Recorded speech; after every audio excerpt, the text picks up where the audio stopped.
I was at the Rock and Roll Hall of Fame, and they had this tri-state battle of all the best high school bands. It was fantastic. Great, the talent level so high. But there was one kid in the front row. I did a question and answer before with all the kids about careers in business, just how the world is in music. This one kid, it's like it was their second gig, and he started talking to me about his record deals, and I'm like, stop, just stop. Gosh. You stop. You're going to be your worst enemy, and I think that people are their own worst enemy. Because they get impatience. And in some ways, society has bred impatience into us. Yeah. But I'm like, stop. This is your second show. I have no advice for you other than to have fun. Yeah. He kept pushing, and I go, stop. I'm just going to tell you, you're never going to succeed in the music business. I'm glad you did that, yeah. Because you're going to be your own worst enemy. You're going to be impatient. You're not going to listen because you think you have it thought out. Yep. And I don't know what to tell you. So that's the most thing I can tell you is it's not going to work for you the way that with your mindset is right now. Hello, everyone, and welcome to the Let's Give a Damn podcast. As always, I'm Nick Lapara, your friend and host. So happy you're here. I hope you're doing well. I'm currently enjoying a beautiful cup of coffee. And today is my daughter Belle's 5th birthday. We're so excited. She is a little shrimp. She's such a tiny, petite, loud, amazing, talented little girl, and we're so happy that she's 5. So we've got some festivities planned for later today. And also I'm recording 2 podcasts today with 2 amazing humans this afternoon that you'll hear in the next few weeks. So it's a great day, and I'm so pumped for today's podcast. Also, if you're listening to this week's podcast when it comes out, the week of the 5th through 9th of March, I'm in Honduras with my friends at World Vision. I can't wait to share more about that trip once I return and have the time to process. But for now, I'm so excited to be there with them. For today's guest, the legend, Kevin Lyman. Now, I've had some pretty influential people on this podcast, for which I'm very grateful. But people freaked out a bit when I told them I was going to have Kevin on. I mean it. Lots of Warped Tour fans out there. His company, For Feeney, has created the Warped Tour and many other amazing things that so many have been able to enjoy over the years. And as most of you know, this is Warped Tour's last year. Kevin has used the platform he and his team have built to do so much good in the world, and I can't wait to share more about some of the things he has done over the years in our conversation. You probably know about some of them, but hopefully I'll be able to share some things. Hopefully I'll be able to pull some things out of him that you didn't know about yet, because he truly is an amazing man. Here's what I love about Kevin. Through music, he has created a beautiful community of people that have helped so many other people in so many ways through the years. They have done so much in the way of philanthropy and humanitarian work, and they've used a platform that they have built to do that. I know Warped Tour means so much to so many people. When I told my friend Danny that he was going to be on, he texted me the following words: "True legend, helped shape my youth." And I've heard that over and over and over again.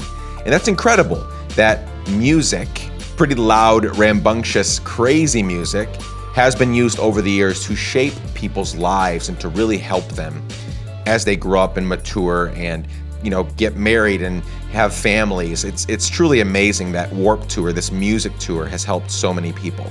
Kevin is a builder of community, a philanthropist, humanitarian, a family man, and a wonderful hang. My hour with him was so enjoyable. So without further ado, can't wait for you to hear it. Here's my conversation with the man, the myth, the legend, Kevin Lyman.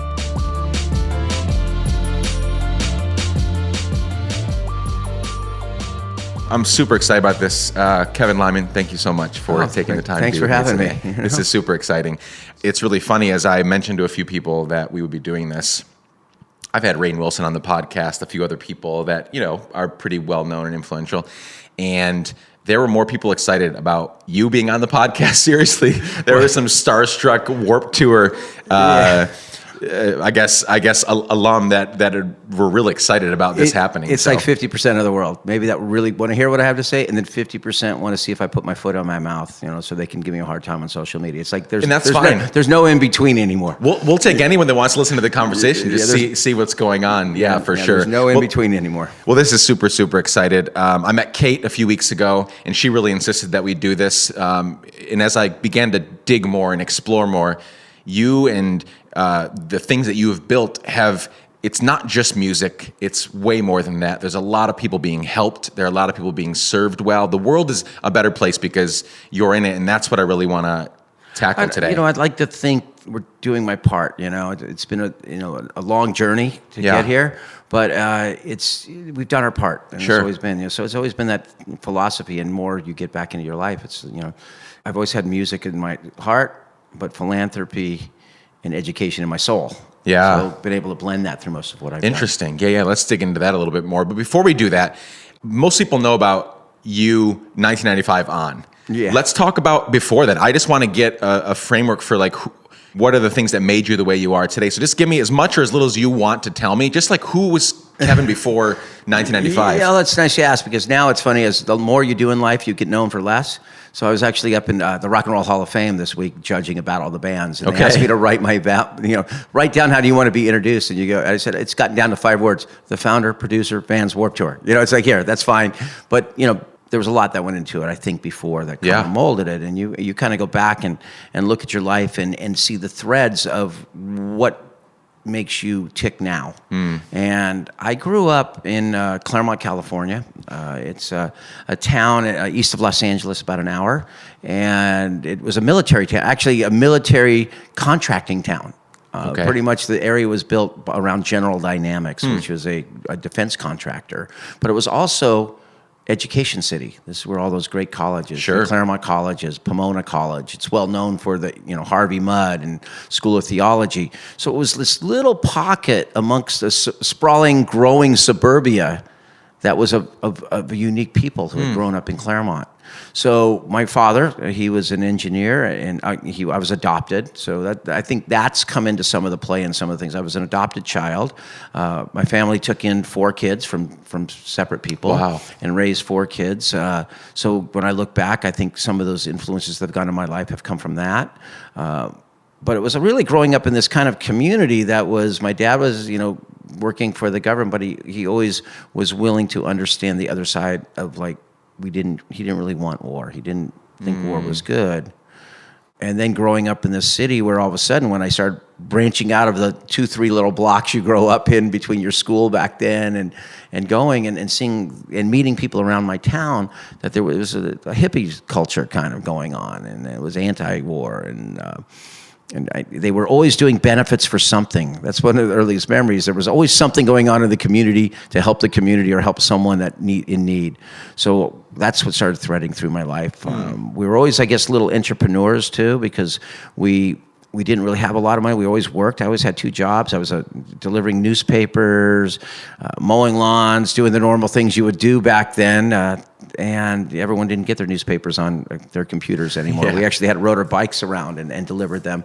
But then I started developing this entrepreneur. I look back now, my brother was kind of the same. He was a little more reckless, but we used to create things like Disneyland in our backyard, where we would mimic the rides of Disneyland. No way. And we had one of those old things you'd pump and like a carousel in our backyard that you rode, and it's all outlawed now because of safety hazards and stuff, I'm sure. Of course. But we'd charge everyone a penny, and then we'd design Frontier Town down one side, I remember, and then it was like we'd pull kids in a wagon through, and my mom would support it, and she'd get her tape player and play tapes of country music when we did that. And then when down our one side of the yard was like a jungle, and we'd have the jungle boat going down, and we would raise awesome. a penny a time. We would raise, and then the neighbors, some of them would go, "We can't believe your kids are charging to play in their backyard." And my mother, God, that's don't let my wife hear that. But it was one of those things where we were always kind of doing something to raise money. Lemonade. Sure. We'd make lemonade. We'd go steal pomegranates. We'd sell pomegranates out of someone's backyard for a penny. So always we'd make a penny, a nickel here and there. But that kind of, I went normal life. You wouldn't say it was. But you look back now, and my dad, he was raising 4 kids in an environment, there wasn't a lot of extra money, but we always did family vacation. There was always that vacation to the beach. We started camping. Maybe my love of the outdoors came from spending so much time, because that's what we did. We just went camping as a family. And we raised, and I went through Claremont High School, and we were the kids that were maybe lower middle class in a city of some wealth. Claremont had some wealth and had education, but it was a city we kind of learned how to fit in. But then I graduated high school and fell in love with punk rock that last year of high school. I met my first punk rock guy was there, and his name was Xerox Clone. What a great punk rock name. That's amazing. His name was Xerox Clone, and everyone would pick on the guy. But He's I was still also, around? I don't know. Yeah, interesting. I really don't know, and I always think about some of these people. Would I like to go back and see what they're doing now? They started it because I wanted to thank him because he kind of exposed me to the outside world of music in a way. Because back then I think I was listening to.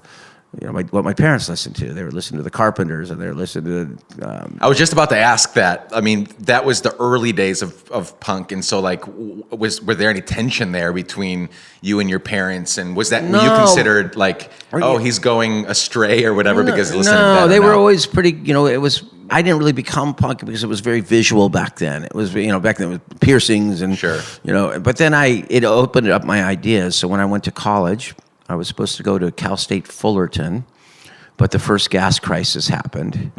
And I literally back then, it was so hard to get into state schools now, and I just went through it with my daughter and universities in California. It was literally, they said, take this note over to Cal Poly Pomona and just give it to him, and you can go to school at Cal Poly Pomona. Hilarious. So I found myself at Cal Poly Pomona. I didn't have any idea what I was going to do. I was living at the beach. I was a bodyboarder and surfer, and I was that kid. Outdoor skiing was my thing. Just being outdoors was everything. And I went to Cal Poly. My first major was journalism, and it was only because the girl in front of me was cute. And I asked her what her major was, and she said journalism. I said, so was mine. So I became a journalism major. All of a sudden, for 6 months, and I found myself writing for the school paper at Cal Poly Pomona. But I started walking around campus, and this is really where, I think things started to formulate for me, and in that I was walking around campus, and after 6 months she wouldn't date me, so I switched majors. I was walking around, and there was a swimming pool and all these people, and there was lifeguards, and I said, what major are you? And they said recreation administration, and I said, oh man, do I join that to be a lifeguard? And they said, yeah. So I became a recreation administration major, and also joined the ski team. It was a club sport at that school, and became a vice president of a ski club, and very large social. They didn't have fraternities. They had fraternities and sororities, but they weren't that big. And then started doing stuff with the ski team and to raise money. And I had a van, and I found like-minded people because I was walking through campus and I heard music in the distance. And I walked over, and there was a guy setting up for a noon concert. And that was TSOL, a punk band, was playing on the college campus. And I fell in with this group very quickly, and they became my friends in college. And I had a van, one of those old bucket seat vans with an 8-track player, and we'd all drive into LA to see shows. And everyone would take my van, and we would start, when the scene was growing, the Roxy, the Whiskey, it was exciting. And then I started thinking, well, there's nowhere out here for these bands to play. Maybe I can. There was one guy doing small shows, but I said, maybe I could start bringing him to my school.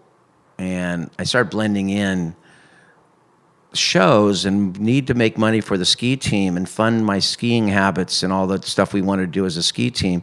I started bringing bands out and booked them to play shows. And one of the first ways we did it was we'd rent fraternity houses, and we'd pay the fraternity house $1,000. And we would set up in the backyard. It was all the beer and 5 bands for $5, or That's amazing. And sadly, a lot of times the beer would run out first, so we decided it was time that it was go. So we'd go out the back door and call the police on our own show, and then the police would show up, shut down the show. We'd come back, pay the fraternity house. I don't know if that's the best business habit, but we did it a couple times, and then we graduated to renting airport hangars and things. Wow. And I rented an airport hangar. I don't know how we did this stuff. We just kind of did it. I'd rent community centers, and just like people are doing basement shows now, or VFW hollows. Right. I started doing those, but always was on some grandiose scale. Like the Ontario airport, I actually got shut down one time by throwing one of my parties because security was a lot less laxer. And I don't know how we marketed, but all the ski teams, I think that's how the network we would do, and we'd mail them a flyer, and then they'd make Xerox copies and pass it out to USC and UCLA and Cal State Northridge and Fullerton. And I rented an airport hangar, and they said I couldn't sell beer anymore. So I just started selling the mugs and giving the beer away for free. So it was one of my last big ones. It was like Killian's Red Beer was the beer, and we backed their whole truck in and into this warehouse, and underneath the wings of the private planes, we had bands like The Unforgiven, all the Stepmother, all these old punk bands, and Fishbone would come out and play, and we sold thousands of tickets, and shut down the airport because the traffic got so bad that people were running across the runway of Ontario International Airport. It wasn't international at that point, but it was a regional airport. Still, you don't want to be running across the runways. People were running around in their Halloween costumes because the traffic got so bad. So graduating college, I, of course, had no idea what I was going to go do with my major. And I went to Hawaii and ran a weight loss camp for girls in Hawaii, and came home and came back after a great time in Hawaii, and came back to California and needed a job. And someone said, hey, there's a job at a punk rock club. This woman named Marcel Brumal gave me a chance. She was High Times Events. But everyone said, you did all that work you did in college. And that's why I tell students, get as actively engaged, maybe not the same way I did, or you'd probably end up in jail now. Sure, you would. But get engaged in your life as early as possible. And then it just, and it kind of rolled into, we did a club. It was, she was doing shows like the Blasters and Lone Justice and this whole kind of alt Americana scene that was kind of going around LA. And also a promoter in that venue was Golden Voice, which now runs Coachella. But Gary Tovar, the original owner of Golden Voice, was there. And they let me co-promote a show because Paul Tollett, who started Golden Voice, went to school with me at Cal Poly. It's amazing how many people went to Cal Poly that ended up in the music business. Paul so it was Tollett. Providential that you got switched over. Schools, yeah. And then, and Paul was there, and Skip Page, and then one guy was working over at SST Records. And I just fell into the clubs, and I fell into running shows. And I think, sometimes people ask, is education important? And I said, for me, education was important, but it was the socialization that I got in college, that I learned how to deal with people so much in college. I was dealing with administrators and usually trying to talk my way out and learning how to negotiate my way out of some sort of problem. But it made business sense. And so I say that's the thing, and college debt is such a great thing in America now. So I know a lot of people are weighing, is that debt? And it was a lot different then. So it's really hard for me. But I do think there were so many things in it. And when I did graduate, it allowed me to and I didn't even know I was getting a Bachelor of Science until the day I graduated. That's a little funny story. I showed up with my family. All the Bachelor of Arts people showed up at like 3 PM. It was a hot day.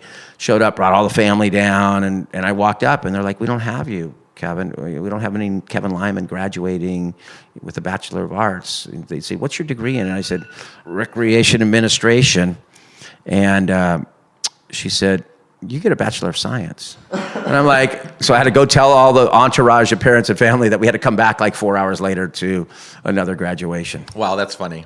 So you've always been a builder of community, it seems, then. I guess it has been. Right? Yeah, I guess. Where, was that even when you were a kid selling stuff out of your backyard, or did that happen? Did that really happen? Because not everybody can say that they got shut down by the police and, sold out airplane hangars for shows. Like, that's not something that everybody has, right? So when did that kind of happen? When did people start following you to do stuff? You start digging into it. That was really, and you start thinking about your life now, kind of going, okay, where are those for? I guess it was the neighborhood. I was the neighborhood organizer in a lot of ways. There you go. I'd organize the football games in the park. I'd say, okay, we're going to build a bike jump over here. So I was kind of an organizer in a big group of kids. And sometimes they wouldn't get it, but I would tend to bring them together through activity. I always thought bringing people together. So that brought the neighborhood together. We had a great neighborhood, You have that typical neighborhood, be home when the street lights are on. Yeah. Or the park right down the street. We went to school right down the street. Lots of kids in the same age, and we would go beat the hell out of each other in sports all day long. We would be outdoors from the minute you got done, and, only thing I had to do was I had to go to Hebrew school twice a week during that period. To get my bar mitzvah. So. There you go. Yeah. Take me from where you just left off to the start of what has become, one of the most influential, longest running, yada, yada, yada music festivals that ever has been. I mean, this is a big deal. Like, if I went in this building that we're sitting in right now and asked everybody, do you know what Warped Tour have you ever attended? Almost everyone would say they did, right? And this is just a random bunch of people in Nashville, Tennessee. So it's something that a lot of people know about, a lot of people have attended and experienced. Like, how did that start? What were the beginnings of that? Well, the beginnings of that started, I think, when I was working in those clubs. Because I built this company up, and I remained separate, because one of the things that is kind of public knowledge now was Golden Voice was originally started by one of the largest marijuana distributors on the West Coast. He ended up going to jail and doing his time and everything. And I right away fairly recognized that this wasn't a typical company. And I started my own production company. So it was always Kevin Lyman Production Services at that point. Contract, or not even contract, just doing the show, running the shows for Golden Voice, which spun into doing other shows for other promoters. So I was not exclusive to anyone. And I never took a paycheck from anyone. It was only on a per show basis. I would run them. And I built this up to where I was doing 320 shows a year. Holy shit. And that's a lot of shows. And I remained living in that town an hour from LA. So there's a lot of my life is, I think, that allowed me to separate from what was going on in LA. And we're talking the 80s. We're talking hair metal. We're talking punk rock. We're talking the Sunset Strip, all the movies with it shut down and the remote, So I was working all the time, but basically almost every night, I would drive back to get grounded in my town of Claremont. It was a very grounding town. And as I got my own place, I'd live in a little canyon, and it was really strange. I lived in a little canyon above Claremont. All the homes did burn down up there, but it was like a place where it was like nature. So getting back that connection to nature, just for an hour sometimes. I'd get home 2 o'clock in the morning or at sunrise, and I'd have to be back in town at noon, but I have 4 or 5 hours at home. And you'd wake up and there was a stream out front, and there was birds and maybe a deer going by or something. And then I'd drive back into LA, and deers did go by because I hit a couple of them late at night driving home. But going back down into LA, which was a really exciting, but also potentially personally dangerous time, because you were, a lot of drugs and a lot of stuff, and you read all the stories about. But I was so naive, I guess, even that I'd understand. I'd really think that Anthony Kiedis had a sore throat and couldn't play that night when he was out scoring drugs. You read it in his book, and I go, I did that show, and I brought those kids up to sing Chili Pepper songs because he didn't want to cancel the show, and we didn't know what to do, and the rest of the band was there, so we let people out of the crowd. But I thought he was really sick, and he was another type of sick. And wow. But I built the company, and it was funny because getting jobs out of Claremont was really easy, because if you could help me drive home at night.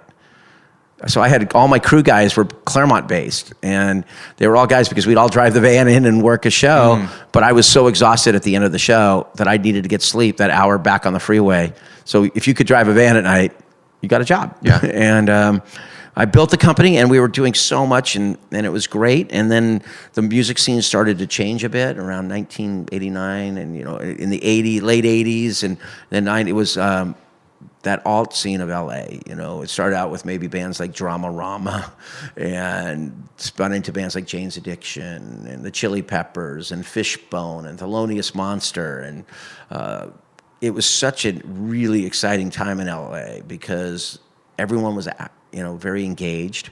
I look back now, and we were doing a benefit show. It seemed like every 3 weeks I did the first Rock the Vote show. I did the first pro-choice shows, the Rock for Choice shows. I did those first shows in LA.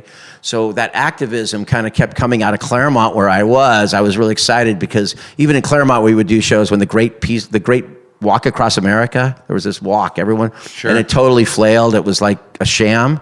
But we didn't know that. All these people wanted to walk across for, better America, and they got stuck out in the desert. So immediately we did a benefit show, and it was raise money to help get these people that were actually stuck in the American desert. They didn't know how they were going to get home, and we rented to help get the money to rent buses. But, one of the things was they said that all they were living on was noodles, and they would love to have some Parmesan cheese. So we bought one of those 25-pound wheels of Parmesan and brought it out to them with the buses to bring them home. But we were doing a lot of things. LA was a very active town. Beastie Boys were always out, and they were doing benefit shows, and then that started. So all of a sudden, I was doing 7 nights of Jane's Addiction, 5 nights of the Ramones, and just working every night. And then I was asked to go on the first Lollapalooza in 1991. Wow! And I'd never been on the road. Most people they get in a van, they graduate maybe up to a theater. I went straight to all of a sudden I'm helping Buses and semis. Semis and running I was always the guy on the other end when they showed up. I would make sure they got set up, but all of a sudden I'm the guy showing up, and that's really, when I got to travel the whole country, because up until that point there was the vacationing in California, and I'd been to Hawaii, but never got to go out and really dig into the country. And so 91, I went out in Lollapalooza as a first stage manager. It was exciting. We didn't have any idea what we were doing, and we were selling out these giant amphitheaters. And, I'm sure it was amazing. And this music and energy, and then came right home, though, and I said, it's always about regrounding yourself, because a lot of people thought that, that's my new life, touring on these giant festivals. I went home, and the day after we finished up, you said you were from Seattle, and we were at the Kings County Fairgrounds out there, I think, and I went right back to work the next day. I always try to do that, go right back to where you came from. And I went and did like a Napalm Death and Sepultura in like some dark metal club, and that wasn't really my music. It was, but I did it because that's where I came from. So I always like to go back to where I come from. That's super helpful context on a couple different levels. One is I always love, I'm fascinated by the origins of people's stories, because I don't think people realize we don't take enough time looking back on where we came from, right, and really digging into how that formed us. And so you did a little bit of that here for us, and I think that was super helpful. And two, sometimes I ask that question for people, and they give me like a 7-second. Yeah. I was born in Columbus, Ohio, and I have a parent and 2 siblings, and here we are. And I'm like, come on, give me more than that. Your life is more than that. And so this was super, super helpful. Well, and then then all of a sudden I was back working shows and everything, and I realized it's that time maybe to go get that real job. Because it's still in the back of my mind. My mom was very, very supportive, but she was sick for a long time, and but she was very supportive. But it was kind of still in the background. Like everyone would ask, like, when are you going to get a real job? When are you going to get a real job? And in 1995, we were blending a lot of charitable action sports things, boarding for breast cancer, board aid. Events that we would have, action sports, snowboarding and skateboarding and music. And I was doing some events where I got the Red Hot Chili Peppers to come down and play for, I think, $250 to play on top of a skate ramp. And you can still find the videos at the Vision Skate Escape, where we were blending a big skate contest with music. And in 95, I was sitting in the snow, and I was thinking that, my wife was pregnant with our first daughter. Maybe I'm going to have to go get that real job. But for one last summer, I want to go do something on my own, how I would run a festival. I felt comfortable enough, which I really probably wasn't really equipped to do it. But I'd done so many things, thousands of shows, and been on tour.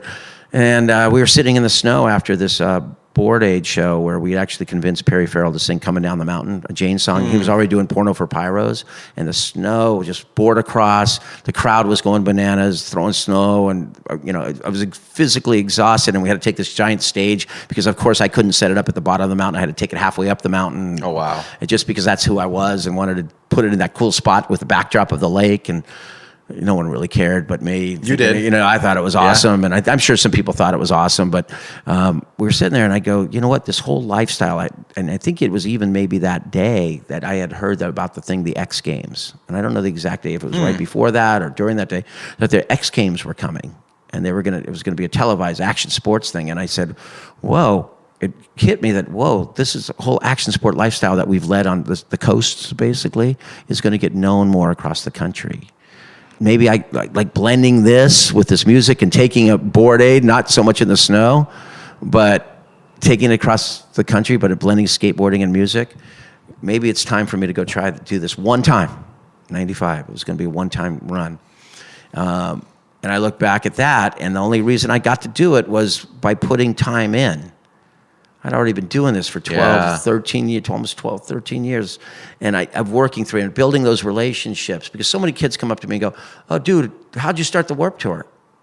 Not realizing the patience and timing that allowed me to fail. Yep.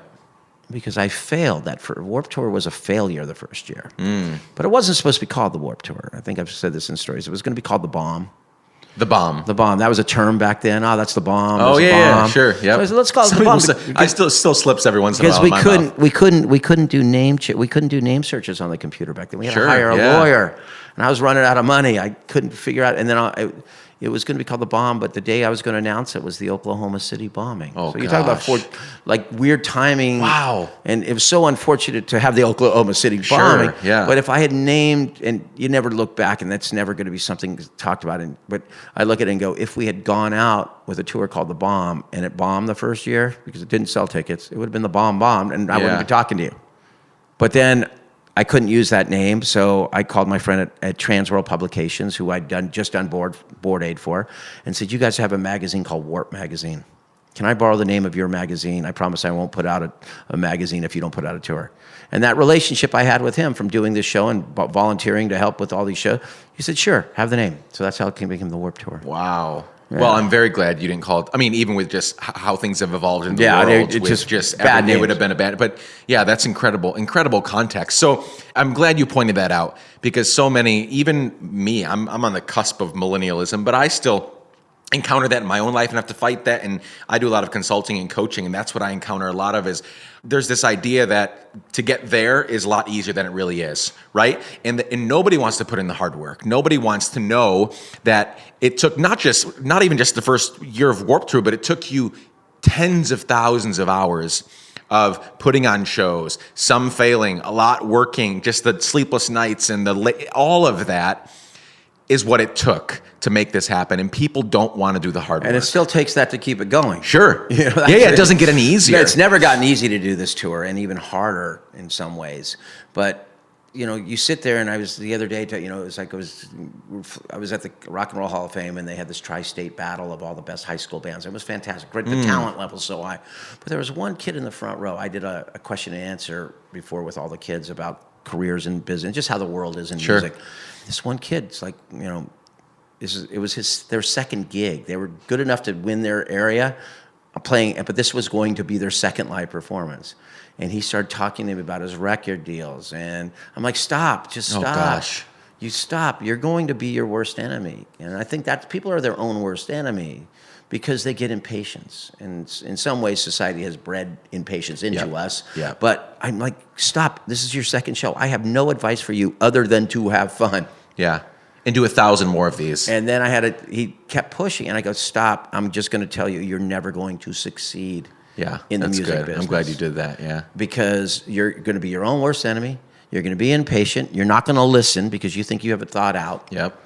And I don't know what to tell you. So that's the most thing I can tell you is it's not going to work for you the way that with your mindset is right now.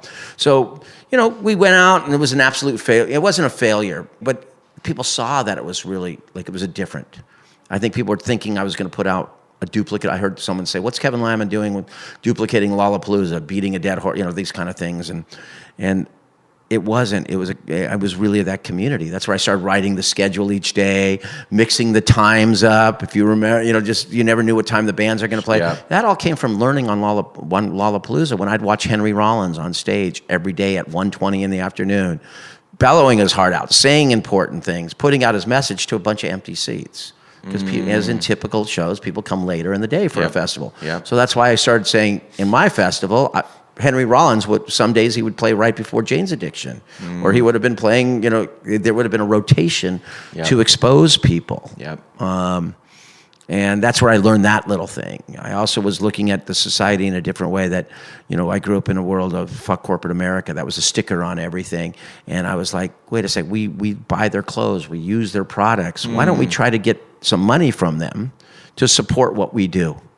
And that's where the corporate sponsorship started blending in on Warped Tour. There was always that segment of punk that Kevin Lyman sold us out, corporate, fuck him, it's still that way. Yeah, I think there's still that going on. But I use that to supplement this concert ticket that we sell, that we put out each year. It still supplements a huge amount of what we bring on the road. And it refined it, but the biggest mistake, another thing that we wouldn't have been sitting here talking about the Warped Tour, was in 1996. That's when the bands kind of stepped up. And Pennywise and NoFX were people I'd worked with in the clubs, but they heard how much fun this tour had been.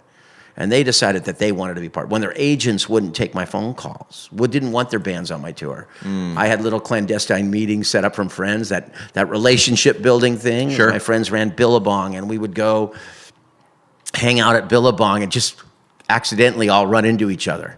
and have meetings and decide that they would do the tour, and then tell the agents that they would do it.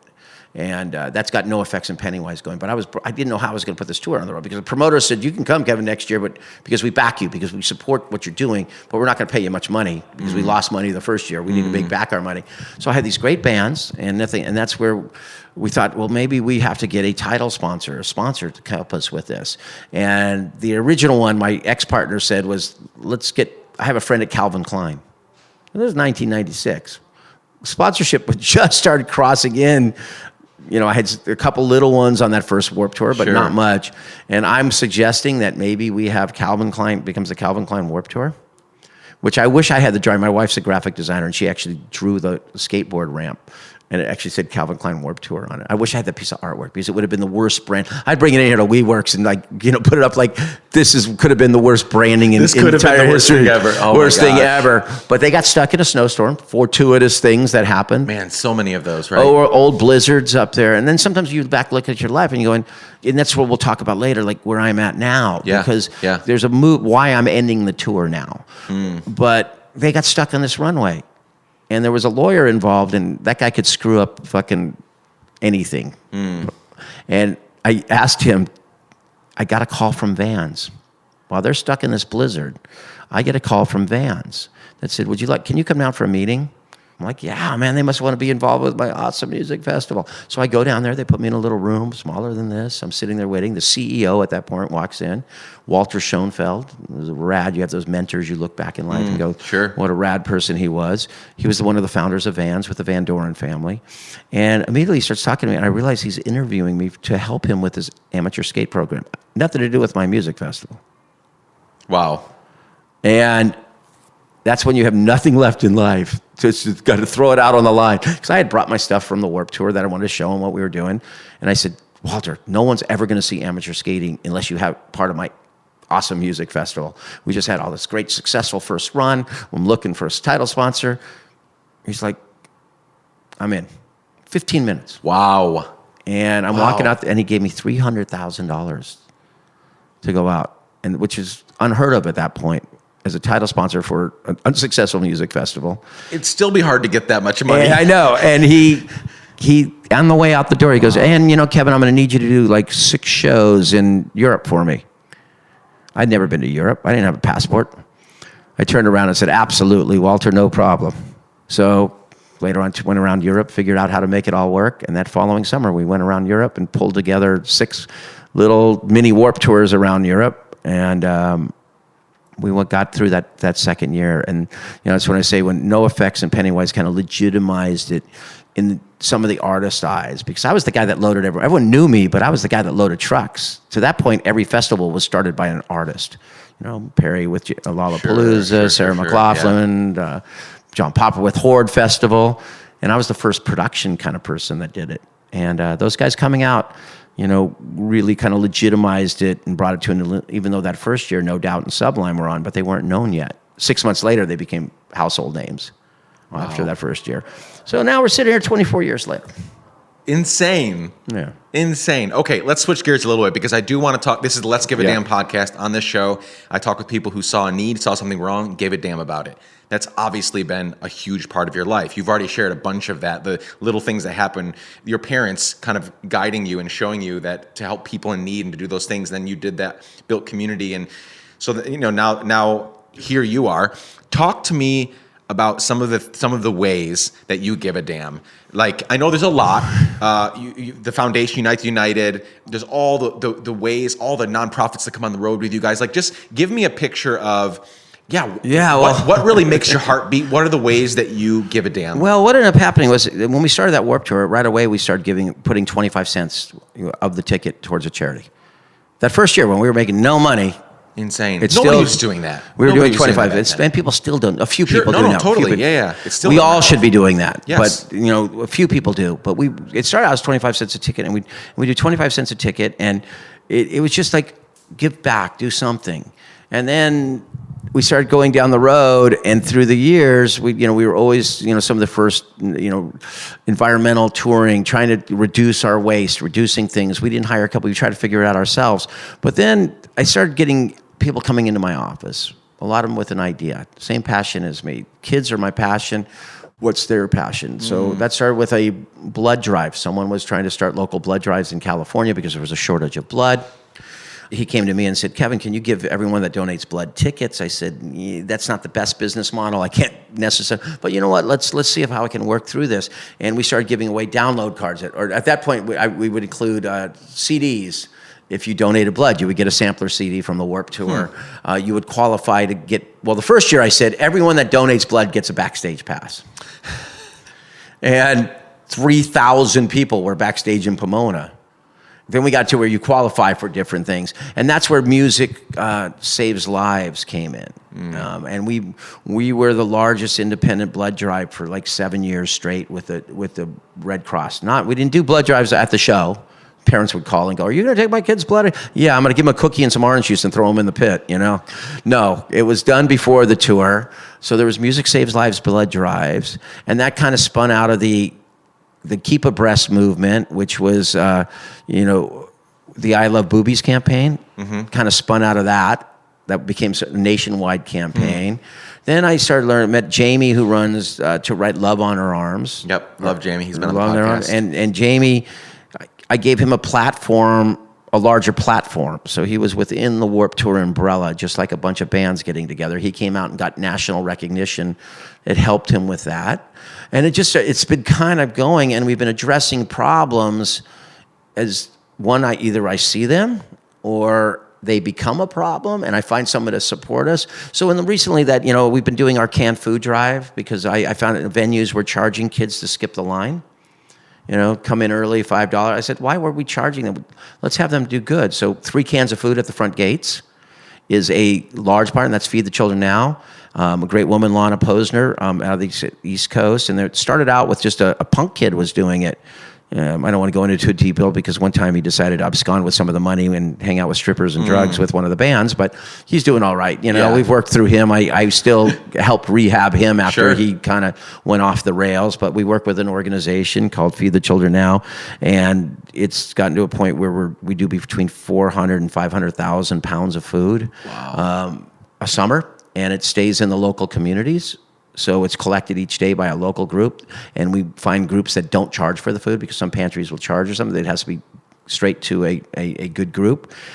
So it's exciting because we engage the community. My thing is about engaging the community before you come to the show. So kids now thinking when they come to Warped Tour, when we were growing up, maybe it was like, where we're going to get a 6-pack and drink it in the bushes. That was about our extent of community organization. But I'm like, now we have kids, and we've given Warped Tour. Kids love coming to Warped Tour, and they want to be there the whole day because they're true music fans. They're not just coming to see one band. They're talking before they come to the show, and I think communication is something we need to keep fostering and pushing. Yeah. So they ask each other, do you have any old cell phones? Because that's one of our things. We collect old cell phones that could be recycled. There's a charity that takes them all. We ship them all to them, and they use the money for different programs. They give us some of the money that we put back into Unite the United and some of those programs, and that helps Feed the Children Now since they manage it. Then you're calling your bro or your girls, and you say, hey, grab your phones because I don't want you to have to stand out in the end of the line while I'm in the front. Or you got your canned food. Or we do $5 donation, then the money stays locally. We really try to help with that community. So by the time you get to the show, you're part of a group. Yeah, it's a family. You're communicating. Yeah. In the last few years, as teen suicide is hitting all-time rates, that's what found a guy named Johnny Bouchard out of Hope for the Day, out of Chicago, and he kind of came into our fold and is on the road with us and does counseling and talks to people. And then a couple years ago, we have the Me Too movement going right now. Yep. About 3 years ago, I wasn't probably fully equipped, even though I've learned more I'm on the board of Music Cares. I know how to deal with addiction counseling now much more. I'm not a trained counselor, but I know how to recognize signs, and we travel with a counselor that we can do stuff on the road with. But there was some of these artists, with phones and are getting in trouble, sending photos of your junk around, It's too accessible to get in trouble. You know, I always like to say in the 80s, you would have had to have an Instamatic camera, and you would have had to think it was a smart idea to take a photo and then put it back in your bag, and then the next morning wake up in the next city when you're on tour, and then take it to the 1-hour photo shop and still have enough guts to go get it after you know the person behind the counter saw those photos. And, you know, there was processes to let the brain process right and wrong. Wrong, when the adolescent brain's not developed till 25 now, wrong can come very quickly. There's a correctable wrong, and there's a habitual wrong in life. When I go back through my life, if I wrote people off, I have a lot of my early crew were ex-convicts. Guys who I had known that maybe had gone down the wrong path, or people I knew that went down the wrong path, and they did their time. Most of it was drug-related or something. They did their time, and they got in our world, and then I was like, you know, no, they couldn't get, and I found people weren't giving them jobs, so I put them back to work. That's amazing. And you know how loyal they were? And thankful? And now I hang out with them. I did a benefit show up in for fire relief 2 weeks ago. All it took was one email, and they were there. They didn't even ask, like, are we getting paid? They just were like, we're there for you, Kevin. It's a good thing to do good. If you say it's good, those people have been working for me for over 20 years. So all of a sudden, there's social media, you know, I guess I've become a lightning rod Warped Tour in some ways, because it's been for a whole community, a vast majority. We have 900 people on the road. Let's say the average age now, we drag up the average age, maybe some of us on the tour, but the average age of the touring potter is probably about 20 years old, 20 to 22. It's a lot of energy. And a lot of the things, that's the interesting thing. Warped Tour as a community, and my wife was the safest place for her daughter. She never thought being on a music tour would be the safest place for our daughters to grow up, but it was, because the Warped Tour is run by women. You know, you mentioned Kate. I look at your team. Oh, it's super strong women, and I've always had strong women on my team. Love it. And encourage women, and it was hard because they were attacking the Warped Tour. But then when you trace it, every one of these bands was getting in trouble somewhere outside of Warped Tour. There's been a couple instances, but sadly. And my wife said, you can't go run around and say this. We used to deal with it a different way. We had mentors. You had Dropkick Murphys. You had Rancid. You had H2O. And if you were a young band coming in being a jerk, you got taken behind the bus and lectured to. Or sat down and said, this behavior is not tolerated in this community. And if you continue with this community, you will end up paying in a different way. Which I'm not one for physical violence, but that's how our world was run in a way. You know, we had an artist who started his career, and if I wrote him off in his career, he wouldn't be with me, and he'll be out with me this summer, and he's become a leader in the community because he realizes who he is, and he's trying to get back. He does a lot of good work. He counsels people. He's come to terms with himself. But that first day on Warped Tour, he wore a shirt that had the C word on the front. And he tells people, he goes, you know what? Back then it was like, I got taken behind the bus and told, you have two options. You eat the shirt or you don't wear it. If you wear it again, you're only going to have option one. And he goes, that stuck with me. That was my mentors. And we were actually on this tour, and it was a really young tour. The mentors now, it's hard to get some of the older acts for different reason to come because they have different lifestyles. They're not touring the same way. They don't want to be out on a road doing 18 shows in a row. And they play Disney. They play House of Blues and play 4 nights at the House of Blues and can go to Disneyland with their kids or something. So I got caught up in, because I thought, one, you can negotiate, educate, and debate on the internet, which you can't. No. And because I come from a world of communication. I come from sitting under the tent in the bus, and it was the first time I woke up to a band putting something on social media that they went public before they came and talked to me. And I'm on every tour. People don't realize I'm in that parking lot every day. You're there. People don't realize at 57, it's not necessarily where you want to be your whole life, but I'm dedicated to what I do. So I expect people to come and actually have communication with me if they have an issue with me. And it was the first time I woke up into this new realm of communication or lack of communication, where I would wake up and that band's bus is parked right near mine. They know where I'm at, and they send out something out into social media versus coming and talking to me. So all of a sudden, as always, we get misinformation in social media. It gets distorted. Yep. I'm got some stuff going on right now, but I know how to deal with it all right now. But back then I didn't. So all of a sudden I'm starting to, what's going on here?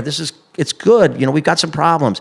And then when I was here in Nashville, there was an artist who got himself in trouble. He wasn't brought on the Warped Tour. It gets distorted that I put him back on the Warped Tour. Yeah. By then I was looking for outside counseling, and I went to the team of counselors because I truly believe this guy, as well as the women, we put help out for everyone, but I don't think it was the point where his life should have been written off. Because I think writing people's lives off, some should. That doctor with the Olympians, fuck him. Yeah. You know, he's gone. Yeah. And it should have gone a long time ago, and Totally. the people that supported him should be gone. I made potentially now, but I have to make those decisions in split seconds because I'm on the road. There's so many decisions have to be made. You have to make decisions right or wrong. That's what I think got me. I'm willing to make decisions and live by those decisions.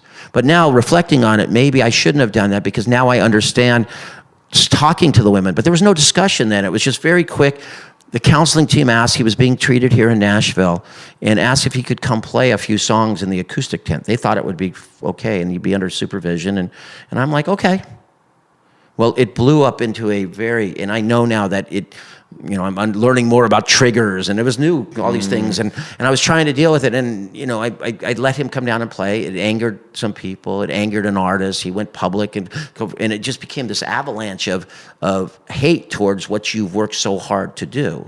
And you understand now that the avalanche could hate if I told you the day was beautiful and 50% would and 50% says they're outraged, or it's like the national anthem with Fergie. Who fucking cares? She just sang it. Yeah. Who cares? She just sang it the way she wanted to sing it. But now it's a national debate on who cares? Yeah. We care so much about stupid things. Yep. 100%. And what this did was, so all of a sudden I'm like, oh man, the world's changed this far. I'm disconnected.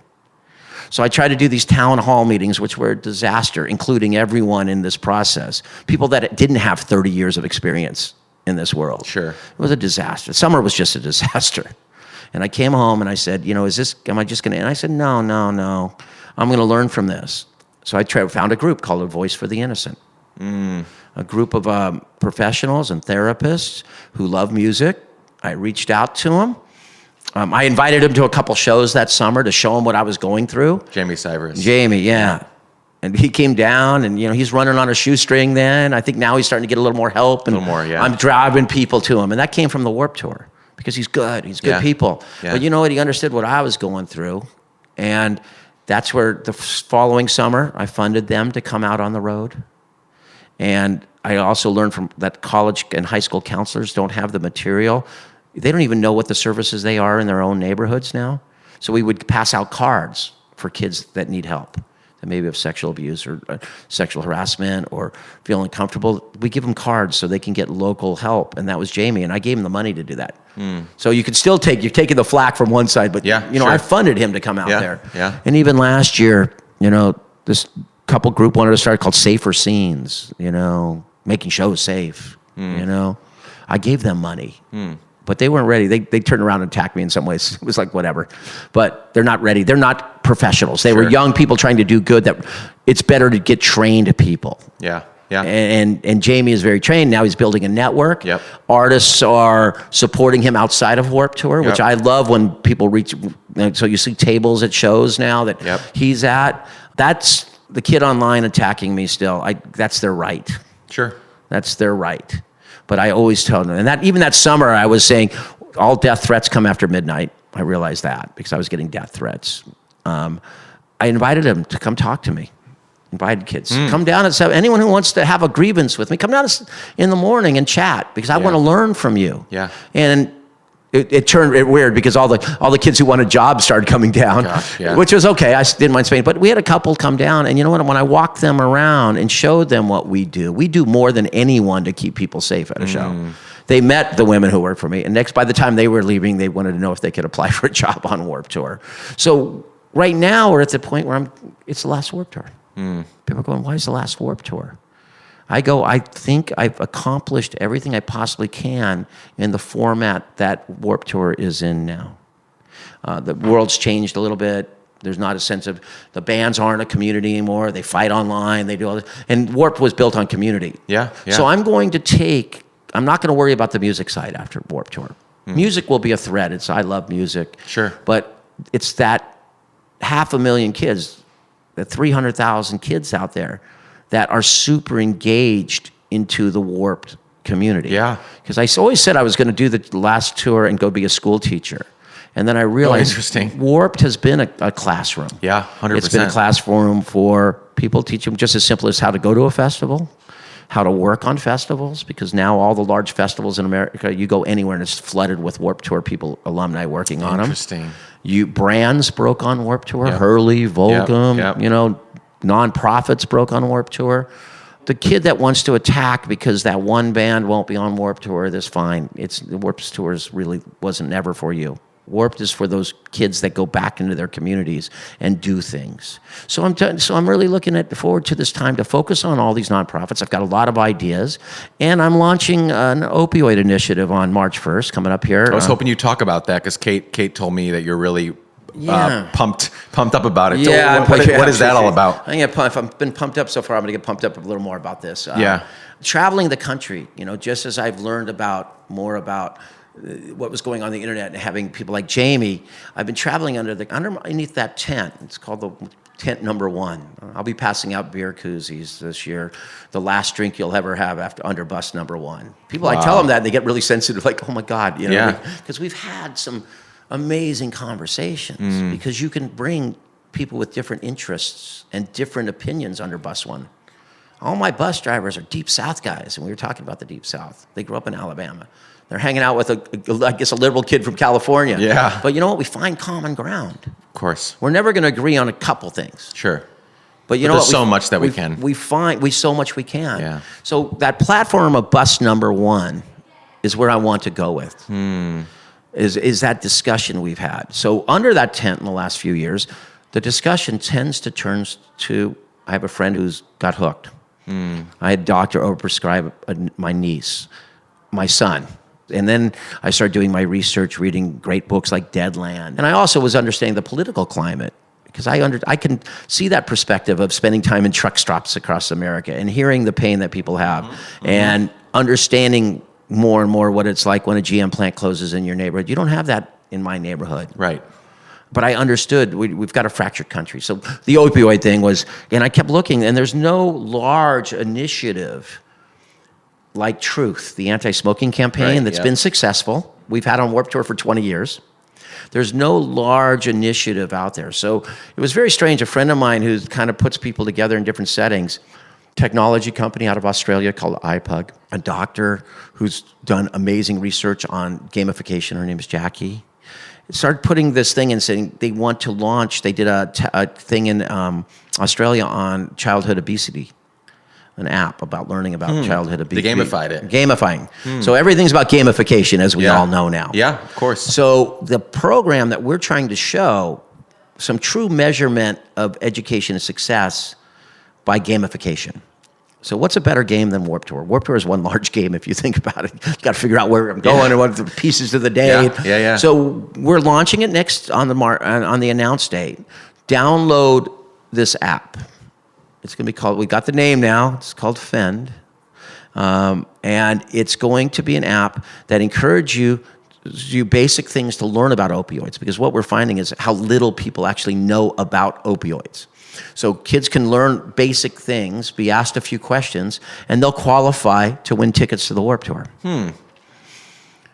As that progresses, keep following it. And if you're following it and goes through the prompts up until a certain time, you'll get a notification that you've qualified for a special acoustic set by 2 artists. Your choice, you get to come backstage for a special acoustic set backstage by that band. Wow. We're also going to add in things like prizes. The prize of the day. Are you on your app? Have you checked your app today? If you can answer this question, you now qualify for a custom skateboard. Keep going with this. We're going to have signs on our merch booths and things that I get signed up. Show your Fend app and get $1 off on your t-shirt. Show your Fend off, get a gift from, we were over at Journeys, one of our sponsors talking, so they'll have a special thing for those kids. Then encouraging parents in the parents' tent, encouraging people to spread the word on this app. We'll geo-target where it goes in, and I'll come in and produce a show in your neighborhood sometime in the fall. I'll bring a band. There'll be a Kevin Lyman barbecue party for you at your school or wherever we can figure it out. Yeah. And then the idea being that we will take this to a much larger national level, get more music involved, get entertainment involved, reward kids for learning. Then the second part of it will be to work with people in recovery. So some people know it's an issue, but give me some statistics real quickly about like why is this even a thing for you? What are we dealing with in the U.S.? Well, I've been lucky enough to have so many people in my backyard, and it was really strange because my 91-year-old neighbor came over and says, "Why are all the people in coats and ties at your house? Are they there to arrest you or sue you?" Because they're used to seeing people.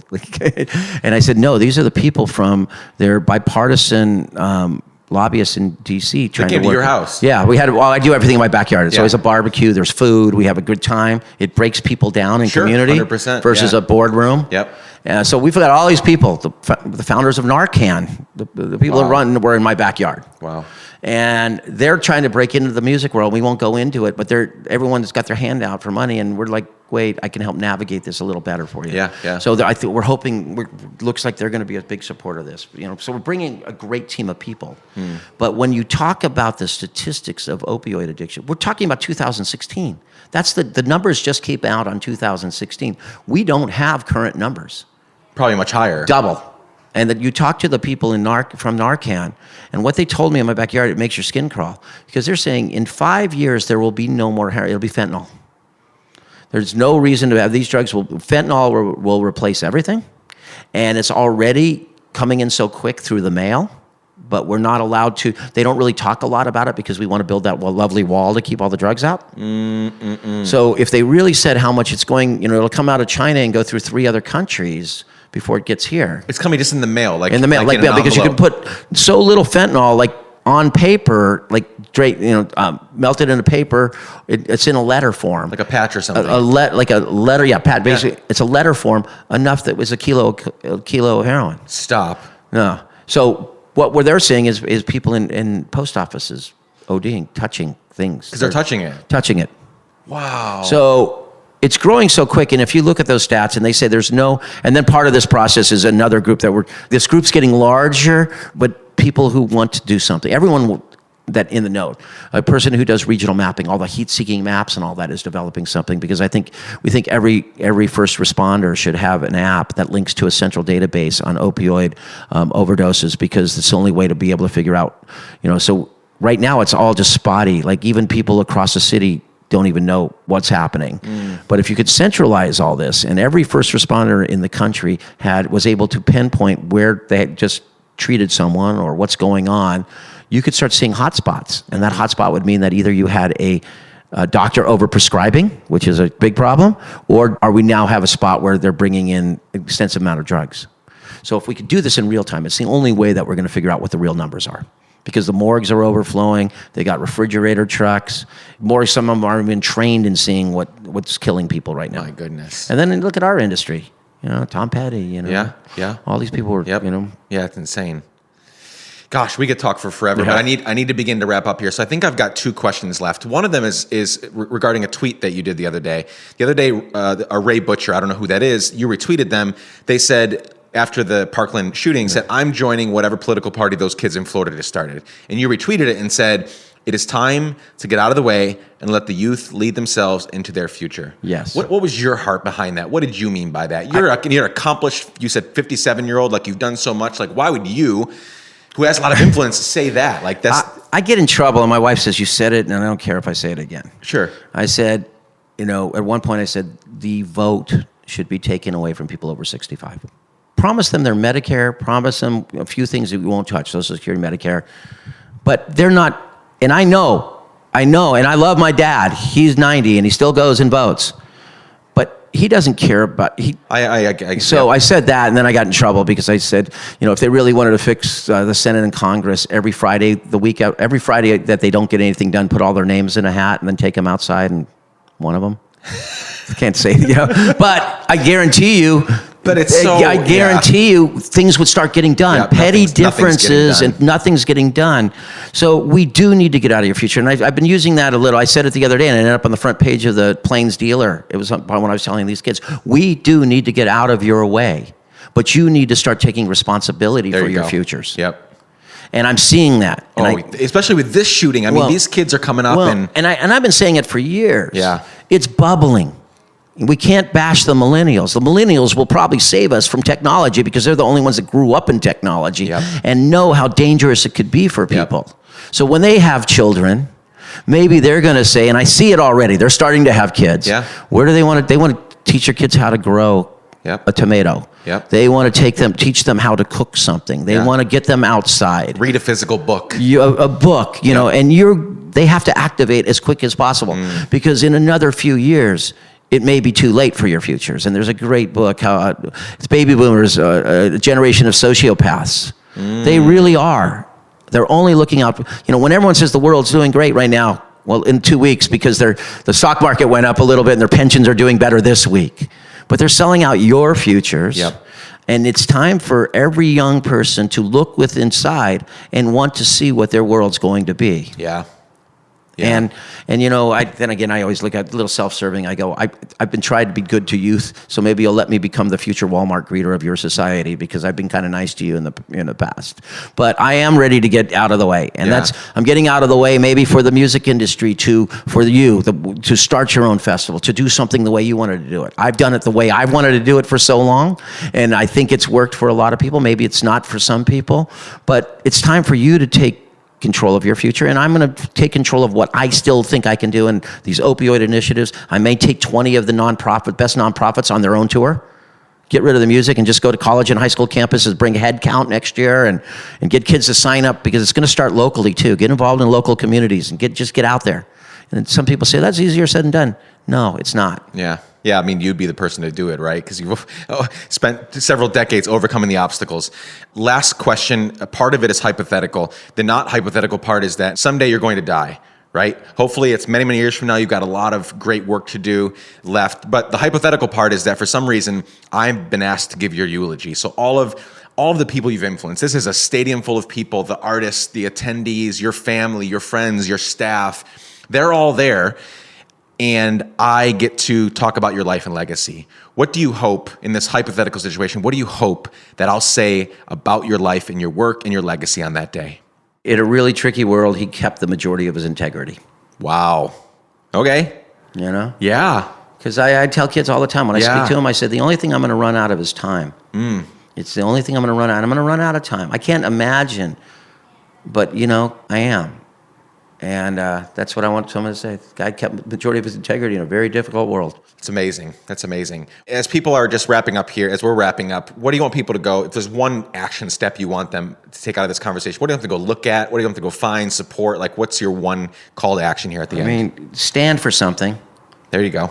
It's time to stand for something. Yeah. We can't just sit back. You have to stand for something. Yeah. And let's give a damn. We're all about that. Thank you, Kevin. This was so much fun. Thanks so much for doing this.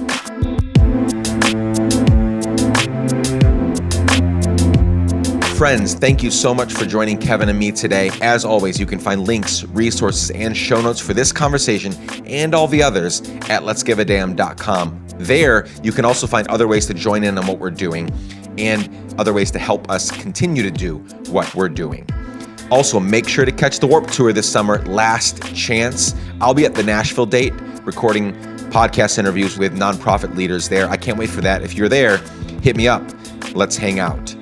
If the Let's Give a Damn podcast is adding value to your life in any way, my one big ask is that you go to Apple Podcasts right now, leave us a 5-star rating and review. It helps us a ton, and it will literally take you 30 seconds to do so.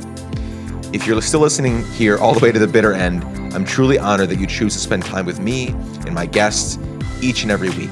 It truly means the world to me. Not a week goes by where I don't get several notes, emails, texts, direct messages, what have you, from people sharing how impactful these stories are for you. So keep them coming. Those encourage me deeply, and keep giving so many dams this week. I love you all. See you next time. Bye.